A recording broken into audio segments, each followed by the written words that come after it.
Welcome to ACD Combatives, your combatives and control tactics channel. Please like, subscribe, and share.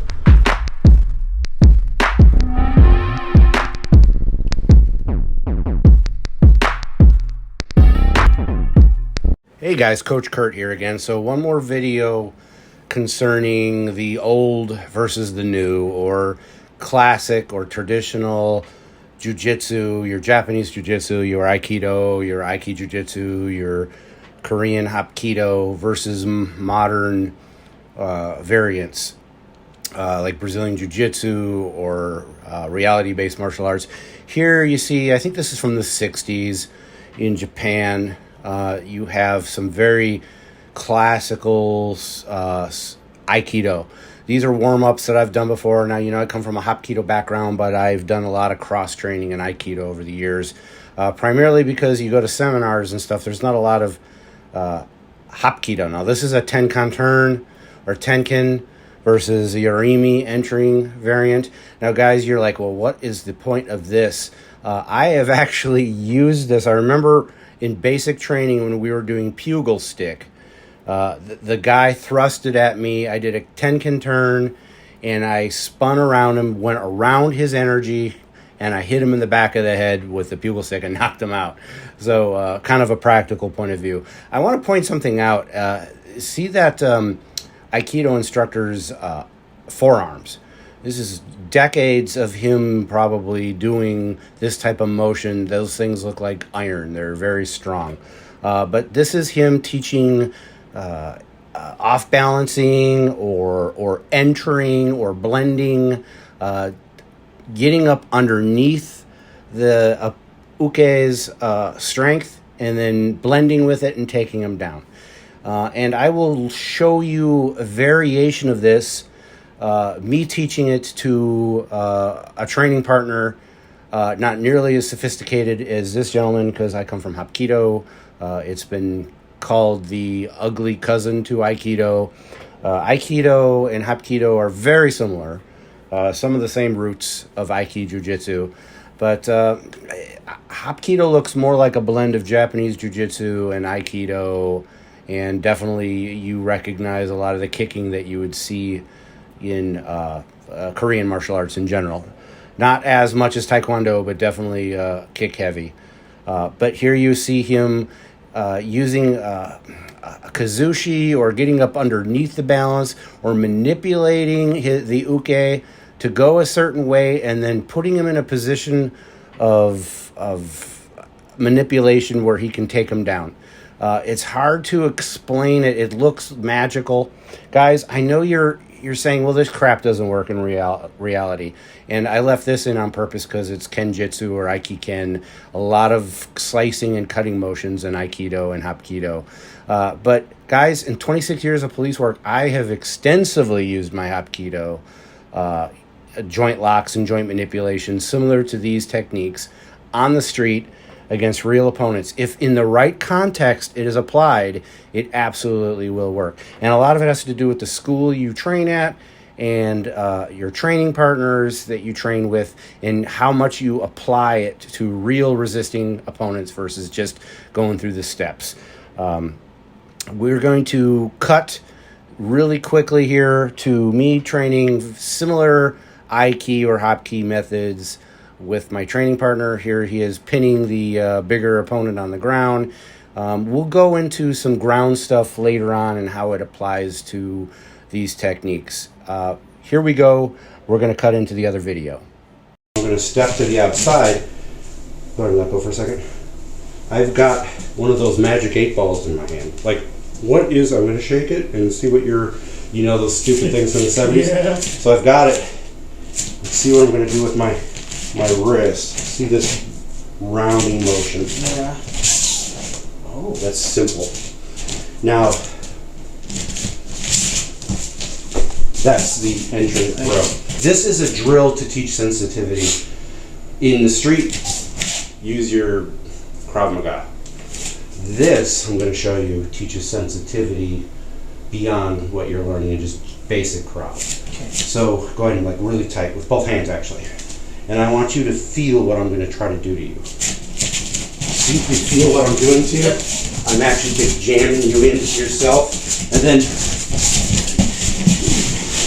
I can just flow from there. So let's work on that. That's a sensitivity drill. Again, that's not probably going to happen on the street.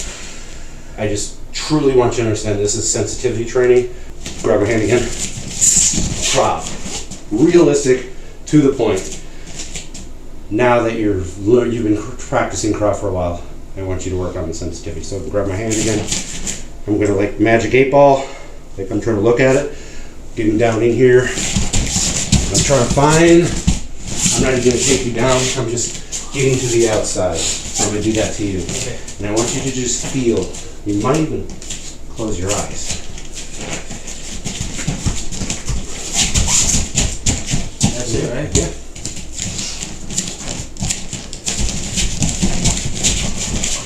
There we go. Do it again.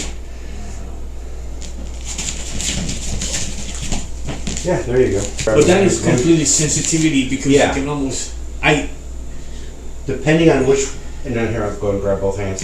Be strong, and I'm going to try to talk you through it. So here, oh, so this elbow's beginning to come up. That's probably the elbow I'm going to go for. And then I can pull down like here. Okay. But let's say this elbow starts coming up for whatever reason. I go ahead and let it bend a little bit. Then I might, wow. You know what I'm saying? Yeah. I'm looking at what is happening to your body. Like, okay, which side am I playing with? So the key is, and a lot of it could be, go ahead and grab the other way. The other hand forward. Yeah, would be, this elbow's definitely going to be the one that I grab the other way.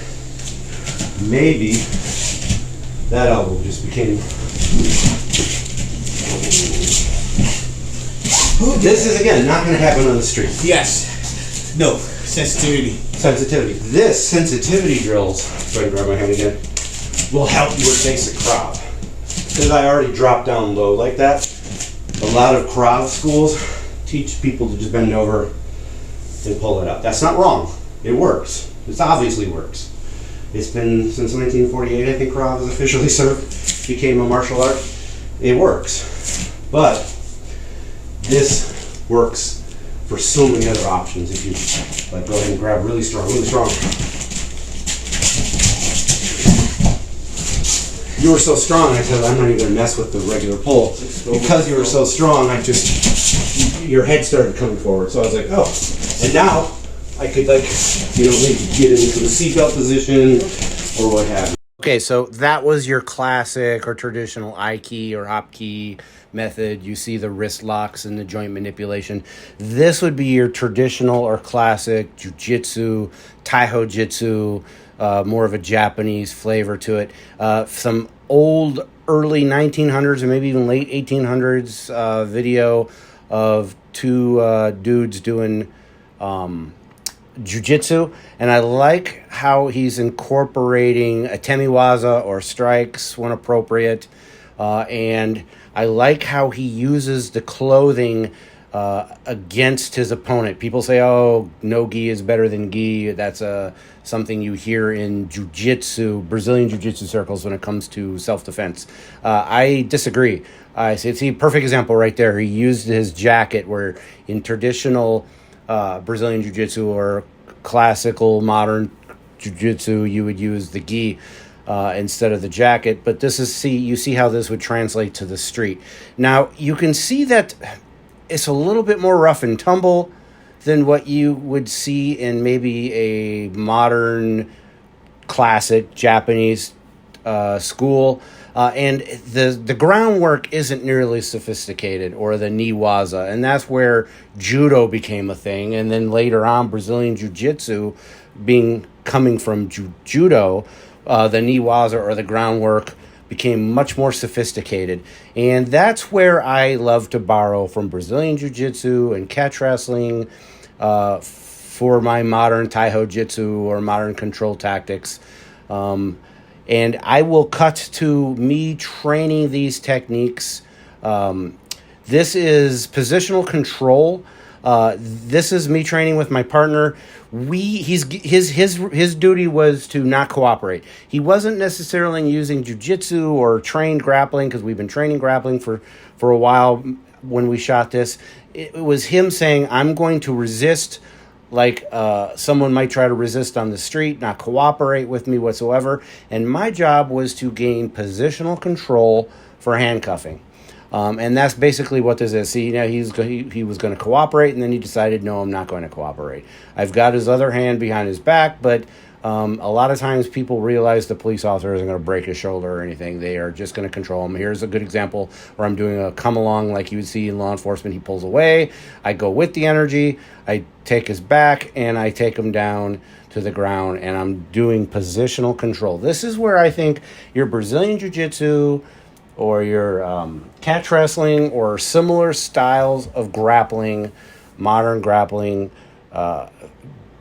I favor them over your classical or traditional Brazilian, or I'm sorry, Japanese Jiu-Jitsu, Taiho Jitsu, Hapkido. Unless you're talking like European sport Jiu-Jitsu, guys, if you want to see exciting matches, it's sport, yes, but in Europe, it's very popular. I don't think it's big in America. It's just Brazilian Jiu-Jitsu tournaments. But you can look up sport Jiu-Jitsu, and it will be a lot of European competition. It's really fun to watch. Anyway, here I am, position before submission, positional control, not in a hurry, taking a position and holding it, tiring the person out, and then working like here I am trying to work for an Americana. I may or may not have it. If I don't have it, I'm gonna cut bait and release, and I'm gonna go for something else.